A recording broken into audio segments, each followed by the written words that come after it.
Come on, let's welcome the Word of God.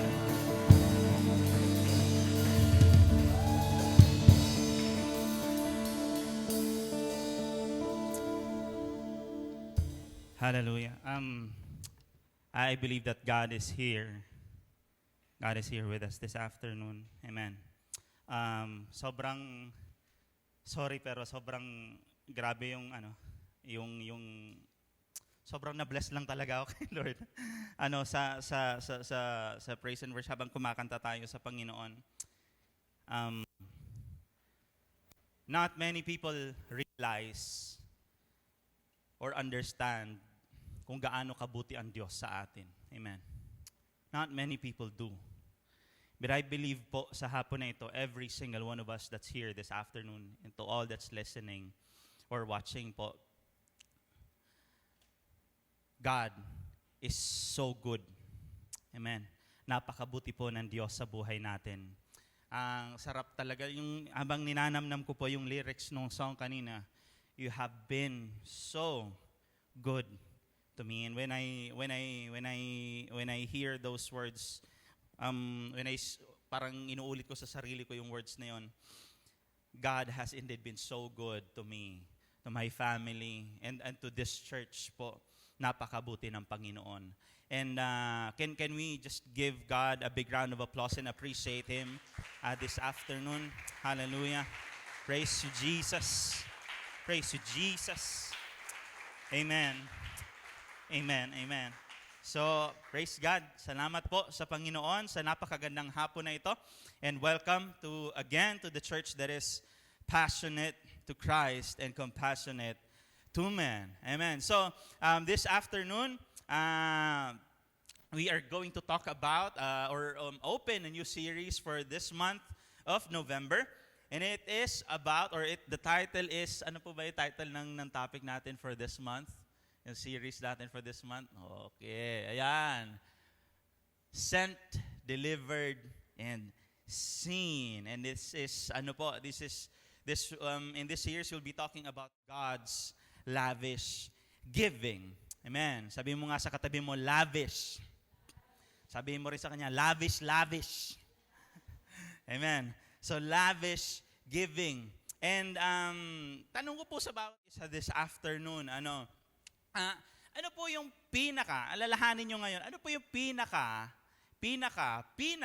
expensive, pinaka-extravagant, pinaka-best na gift na na-receive natin? Let's talk about material. Let's talk about material things muna this afternoon. Ano po? Ano yung pinakamalaking halaga ng pera na natanggap mo na binigay sa'yo? May nakatanggap na ba dito ng 1 milyon? Wow. Si Buboy. Ano ba po? Siguro pag inaalala natin, yung may nagregalo sa atin ng motor, may nakatanggap na ba dito ng motor na regalo? From my cousin. Ano ba? Sino dito yung nakatanggap na ng regalo na kotse? Niregaluhan ng kotse. O niregaluhan ng cellphone ng birthday niya, ganon. O binigyan ng 20,000 ng birthday niya. Uy, sana all. Amen. Ang pag-inisip natin, siguro in the future, nangangarap tayong makareceive ng gift na sobrang extravagant. Ano po? Kasi, when I was studying about this, naisip ko, even before the era of social media, yung bago pa nauso yung Facebook, Twitter, and all that sort of stuff,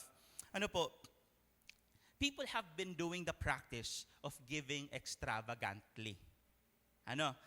Marami na po even before kasi madalas ngayon, we only see people, or we see, people giving gifts or extravagant, luxurious gifts. Kasi nakikita natin in social media, they post it kung paano nila binibigay, paano po nila piniprepare, they vlog about it, and they really they showcase kung gaano ka-extravagant yung gifts na ibinibigay nila. But before, without the cameras and all, without the benefit of being famous for it, people do the practice of giving extravagantly. They give gifts to kings, ano po, or kahit dito na lang sa 90s, yung mga panahong 90s and mga panahon namin nila Kuya Marion, nila Kuya Harold, yung mga panahon namin, yung mga pag nagbibigay ng regalo, house and lot. Sino dito naregaluhan na ng house and lot? Or niregaluhan ng lupa, hektaryang lupa. They do that. It's been a common thing. Hindi bago na po yung pagbibigay ng hindi po bago yung pagbibigay ng luxurious things. And also with all these things that I'm talking about, this is the concept of giving. This is the concept of giving and receiving gifts. And if you try searching the internet, kung saan po nagsimula yung pagbibigay ng regalo, you'll see a bunch of nonsense. Ang napakadaming nonsense. It came from the Greeks, ganito, ganyan. Sila yung nagpasimuno ng pagbibigay ng regalo. And I don't believe them. And I don't believe these articles. Bakit po?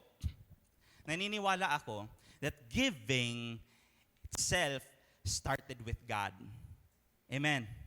Ang pagbibigay, it started with God. Because sabi po sa Genesis, it was mentioned that in the beginning, God created the heavens and the earth. Amen po. God created the heavens and the earth. Lahat po ito na ating kinaapakan, yung nakikita po natin, it was created by God. And this creation is a place for us to live. So, sa pag-create pa nga lang po ng Panginoon ng earth or ng world, He has started giving. Amen. He has prepared a place for us to live. And it is a gift. Kasi bago po tayo nilalang ng Panginoon, bago nilalang ng Panginoon si Adan at si Eva, He has already prepared all that men have needed. So, ano po yung unang gift ng Panginoon sa atin? Yung place for us to stay. And second gift na na-receive po natin sa Panginoon or God or man has received from God is the gift of life. Amen. Sabi po ito sa Genesis chapter 2 verse 7. Sabi po doon, then the Lord God formed the man from the dust of the ground. He breathed the breath of life into the man's nostrils and the man became a living person. Amen. Sabi mo sa katabi mo, you are a living person. Because God gave you life. Man, wala na yatang energy. Mga hindi ba kayo nagtanghalian? Man. Diet ba tayo lahat? So God gave us the gift of life. And sabi nga po kanina doon sa kanta, talagang there's so much talaga to be grateful for. Babalikan nga natin yung lyrics ng song na yun mamaya. Paki-prepare po yung bridge na part ng song. Kasi gusto kong daanan natin as we talk about this.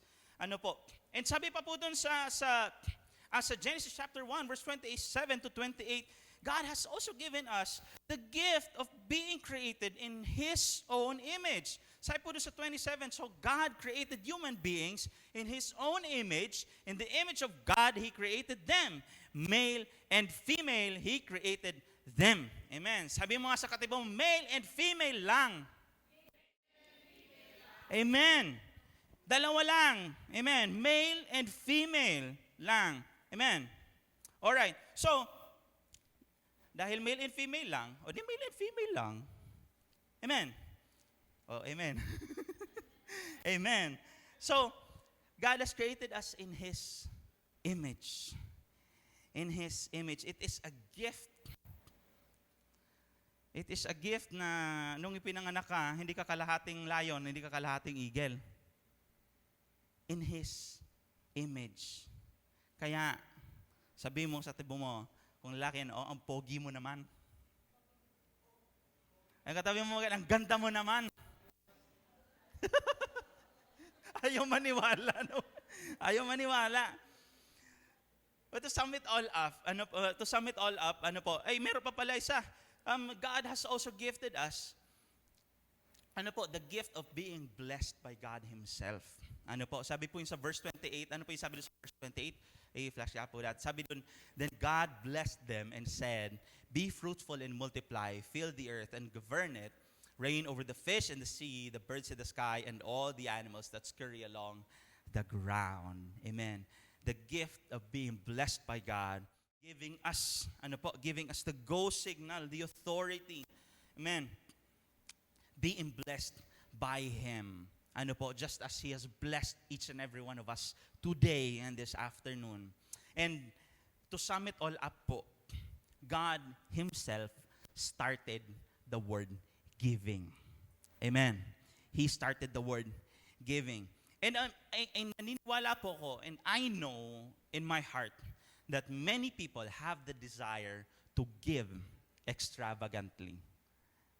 Naniniwala po ako that we all have in our hearts the desire to give extravagantly. Yung mga anak, nangangarap kayo na magbalik sa mga magulang natin, to give extravagantly, make them experience an amazing life. Ma-experience nila yung mga bagay that they may have, they might not have the chance to experience habang pinapalaki nila tayo while they sacrifice yung maaring pwedeng maranasan nilang luho. And instead of experiencing those luxuries of life, pinaaral nila tayo, pinalaki nila tayo ng maayos. And we, as children, gusto natin magbigay or gusto natin to give back. And naniniwala din po ako na in this church, lalong-lalo na po sa gawain na ito ng youth gig, ang mga triver ay nangangarap na maging successful sa buhay because they want to give. Uy, ang sarap nun. Amen. Malakas yung amen. Because they want to give. Because naniniwala din po ako that this church is a church that is grateful. Amen. We are grateful for what God has done and for what He did so that we can all be saved. And one of the motivations of us people as human beings, isa sa mga motivations po natin in giving is being grateful. Being grateful, it is because when we give out of being grateful, it is giving, giving because we received something. You are grateful And the reason that you are grateful is because you received something that is good. You experienced something that is good. You have witnessed something or an event that is good. And you are so grateful because I believe that whatever that is, it has benefited or it's been a benefit to each and every one of us at a high level or a high grade. And giving back out of being grateful means we received something. So it is one of the many motivations natin when we give. It is because we are grateful, or sometimes it can also be because of our generosity. Talagang pinanganak tayong generous. Pinanganak tayong generous, talagang mapagbigay tayo. Or sometimes we feel the need to be generous because we see the need. Nakikita natin yung pangangailangan ng ibang tao. And it is sometimes because of our generosity or out of generosity. So, una, it is because we are grateful. Second, it could be because we are just generous. Pero alam niyo po ba ang Panginoon, nung binigay niya sa atin si Jesus Christ, when He sent Jesus to die on the cross for our sins, it wasn't just because of His generosity, because He is truly a generous God. It is not just because of His generosity, but it is because of His unconditional love for you. Sabihin mo nga sa katabi mo, Jesus loves you.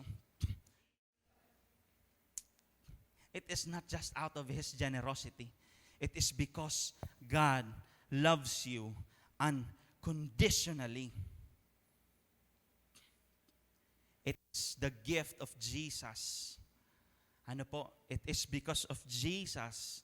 It is because pinadala. Imagine, as a father, you sent your son to die. You sent your son on a mission and He died, it's a different scenario. Amen. Dying in that mission is unexpected. Pero sending your son to die is a painful decision. Amen? Si Buboy, sabihin ko, tumakbo ka nga, boy, papunta dun sa gitna ng kalsada at magpasagasa ka sa truck. Di ko kayang gawin yon. But God knew how much we needed Jesus. How much we needed salvation. Kasi nga po, it's been taught so many times, na bago po natin nakilala ang Panginoon, bago po natin tinanggap ang kaligtasan na nagmumula sa Panginoon, nung tayo ay nanampalataya sa Kanya, our lives were destined to be miserable.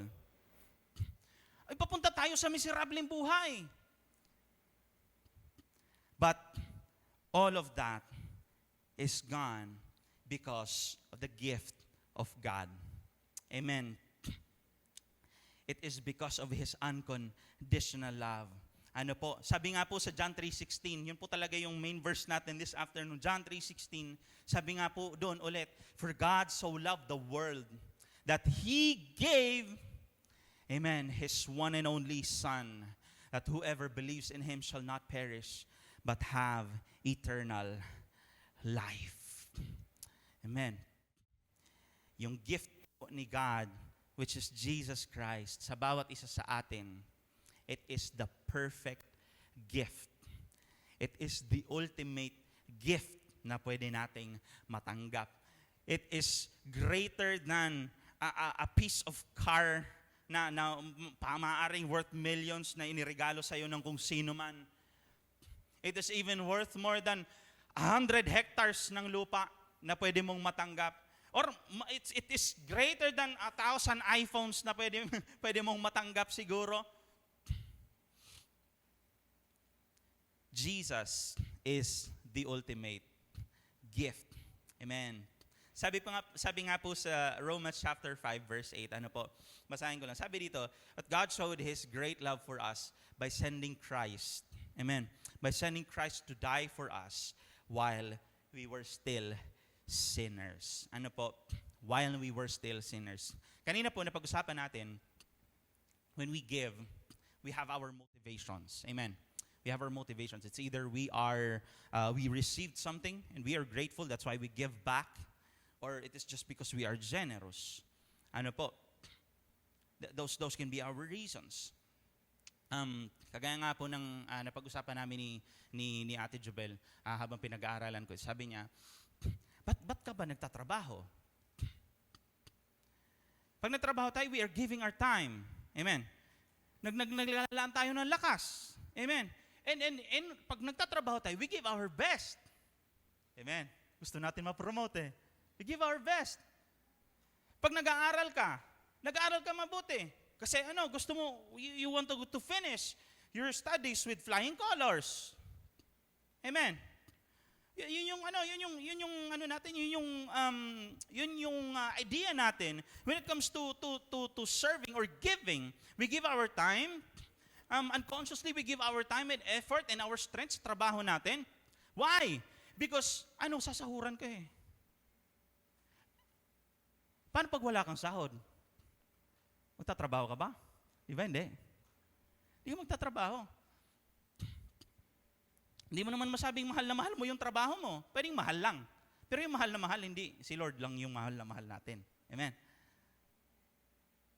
Amen ba? Si Lord lang yung mahal na mahal natin. Mahal mo yung trabaho mo. And you give this time, you give this effort, you give this strength. Bakit? Because you receive something in return. Yes? May natatanggap tayo eh. But, see sa Romans chapter 5 verse 8, but God showed this great love for us by sending His Son, Christ Jesus, to die for us while we were still sinners. Amen? Kaya yung part ng song, yung part ng song kanina, it is unthinkable, parang ganun yung thought ng song eh.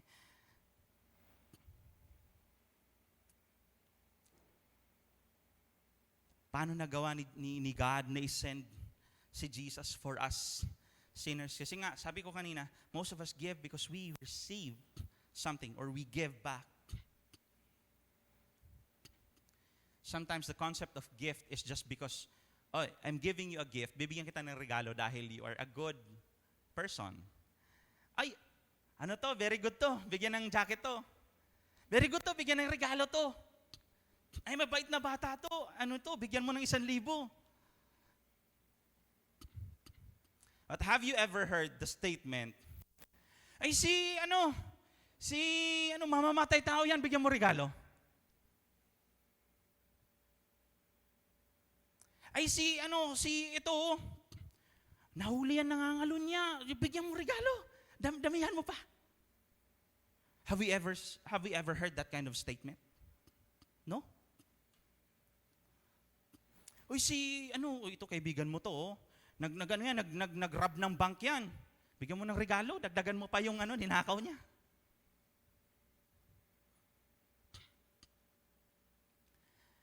Pero si Jesus, si God po, even when we were still sinners, na-realize niyo ba kung gaano kabigat yung katotohanan na to? While we were still sinners, while we were still looking at another man or another woman lustfully, while we were stealing from our parents' pockets, habang nagkukupit tayo, habang chinichismis natin yung kapwa natin, habang pinagkikwento natin sa kung kani-kanino ng masama yung kapwa natin, kahit na nagsisinungaling tayo, kahit nung nananakit tayo, while we were still sinners, God sent His Son Jesus to die for us. How painful is that? Pero tayo, yung ibang mga kabataan ngayon, kaunting kirot lang, ang daling bitawan yung simbahan, ang daling bitawan yung church, ang daling bitawan yung pananampalataya nila sa Panginoon. And kahapon, it has been a wake-up call for me, actually, nung pag-attend namin, nung conference na, yung mga kabataan ngayon talagang they are very competitive. They're very competitive. Gusto nila mag-excel so much. Gusto nila talagang mag-excel. They stress themselves. Pero pagdating sa Panginoon, konting stress. Konting pagsubok lang, konting kurot lang talaga. Bumibigay na agad. Ang rupok. Samantalang si God,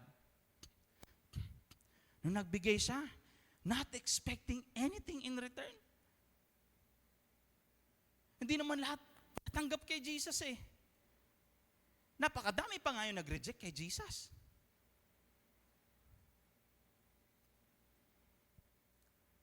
God sent His Son, Jesus, not because we did well.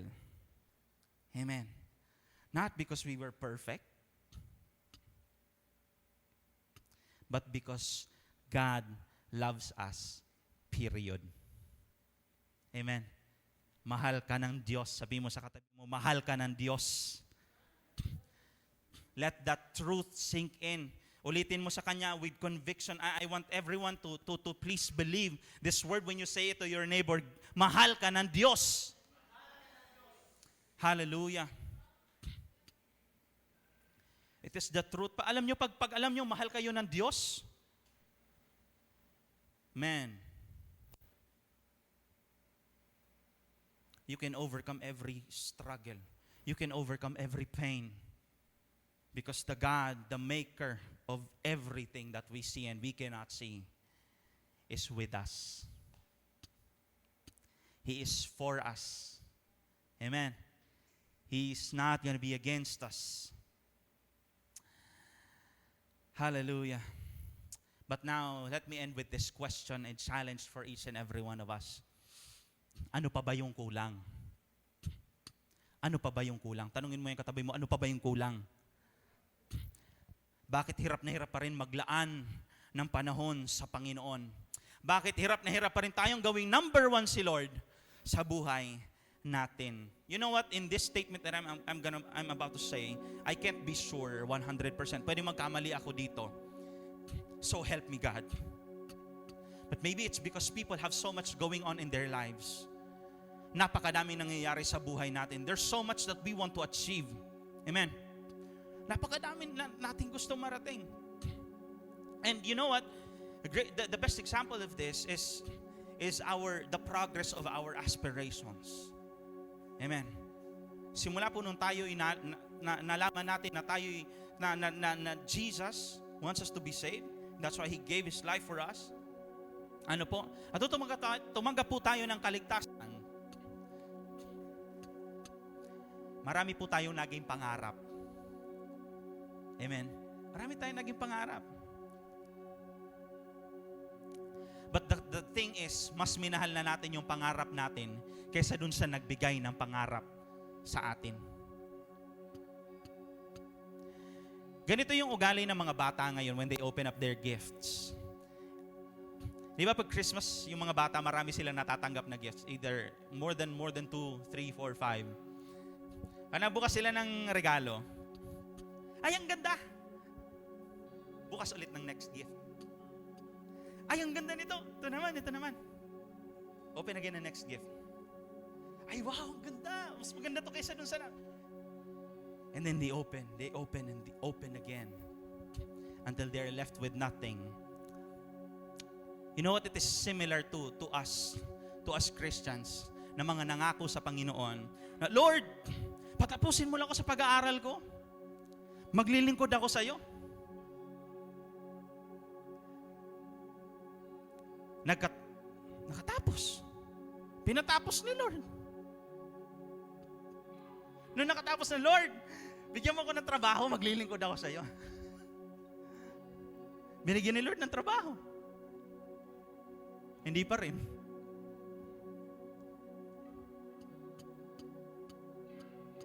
Parang ganun yun eh. You open, salvation. Ay, set aside.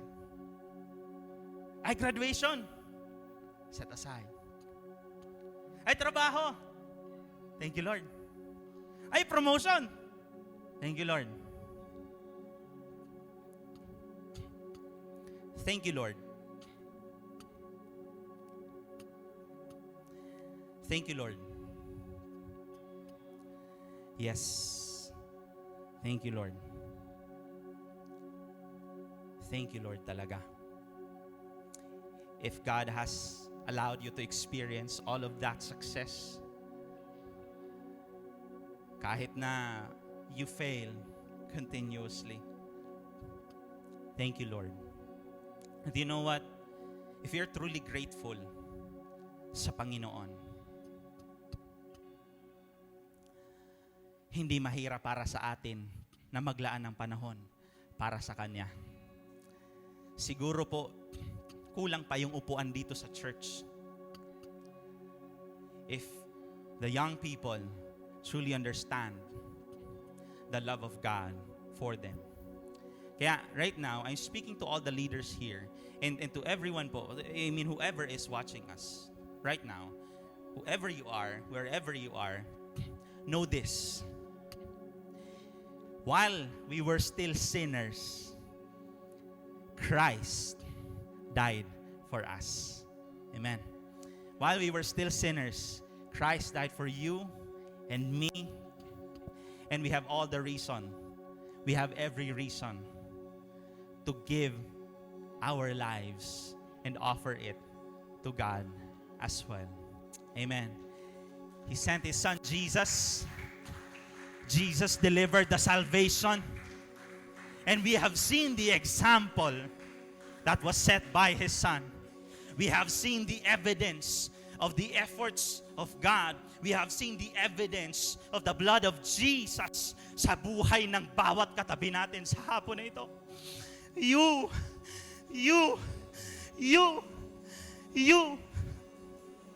are the evidence You are the evidence of God's love. You are the evidence kung gaano nagmahal ang Diyos. Kung gaano tayo minahal ng Diyos. You are the evidence. Kaya wag mong ipagdamot yung panahon mo sa Panginoon. Wag mong ipagdamot yung lakas mo sa Panginoon. God has given us so much. God has been so good to us. And I'm sorry if I'm crying right now, but I just can't help it. Because God has been so good to me. And I believe that God has been so good to this church. God has been so good to this church. And I pray na hindi tayo mahirapan na ibigay yung buhay natin sa Panginoon. Hindi tayo mahirapan na i-offer yung buhay natin sa Panginoon. And right now, I just ask that you appreciate God this afternoon. Papurihan mo ang Diyos. Papurihan natin ang Panginoon. Let's all stand and pray. Hallelujah. Hallelujah. Hallelujah, Jesus. Hallelujah. Hallelujah. God, you've been so good. You've been so good. And Lord, we will lift our voice and praise God. And we will shout. We will shout the victory, Panginoon. A shout of victory. Lord, because we are victorious in Jesus' name. We receive the victory. Panginoon, yung pangarap mo sa simbahang ito, you will make it happen. Lord, you will multiply. Panginoon, you will expand. A remarkable expansion. Lord, you will revive this church. Lord, you will revive the hearts and set us on fire once more, God. Oh, set us on fire. Set us on fire, Lord. We receive it. We receive it. And we believe it. In Jesus' name. In Jesus' name. Hallelujah. Hallelujah, Jesus. Oh, you've been so good to us. You've been so good to us. And we give you the glory, the praise, Panginoon. Hallelujah, Jesus. Hallelujah, hallelujah. And can we once again sing this song? You have been so good. Hallelujah. Hallelujah, hallelujah. Oh, we thank you, Jesus. Oh, we're grateful. You have been so good to me. God, I can't believe how you love me. Yes.